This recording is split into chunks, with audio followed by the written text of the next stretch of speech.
Actually, Larry and I are agreed that actually these are very solvable problems given the understanding and the will. That's my problem, right? We don't have those things.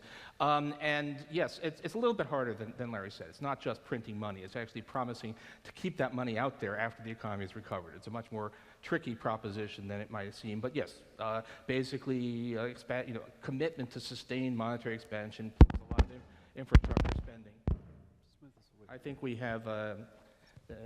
AV does not like beards, sorry.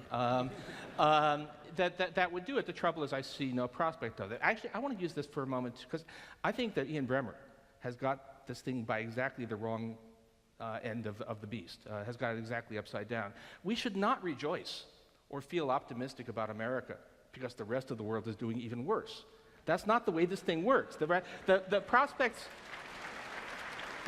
for a lost decade in the United States are made more likely by the fact that so much of the rest of the world is doing badly. The European experience does hurt us. It doesn't help us. That's part of the point I was trying to make. Japan at least had the advantage of having a generally prosperous world to sell to. We do not.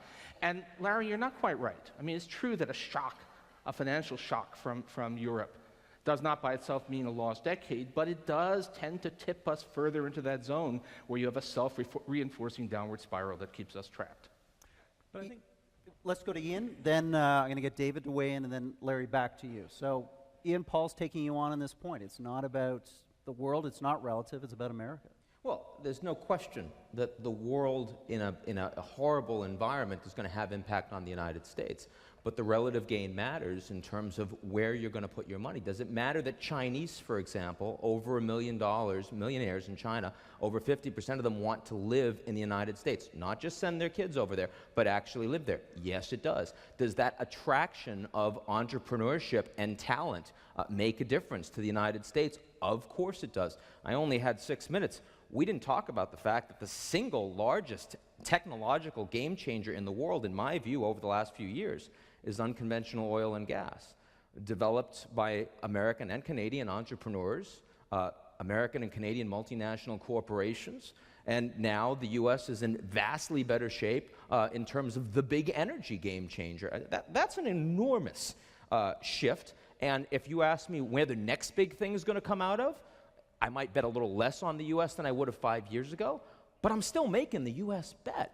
Those are things that we just can't slough aside. And one more thing to say. When the world loves the U.S. dollar, that is not helping us. We want a weak dollar. We want to export. The fact that people are piling into U.S. dollars, the fact that people want to park their money in the United States is not a positive in this situation. These are things that actually hurt us. David, come in on the European debt crisis, because some commentators have said, look, we have a lower debt to GDP ratio here in North America. Less of our economy is made up of public expenditures. In other words, we're not going to have to spend a decade here going through the painful debates, political and economic, that Europe's going to have to face, and that may be in our advantage. Well, it depends what debt you're talking about. If you're looking at total level of debt at the corporate, and that's not where the problem is, but if you add up corporate, household, and government debt in the United States, it's like 350% of GDP. Does that make you feel comfortable? The OECD as a whole is 375%. So the U.S. is really that materially below.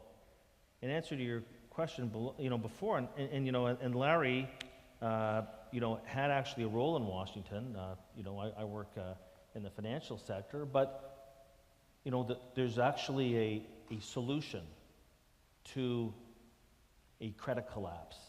There is a solution. Meanwhile, Europe's been working on one for 20 months.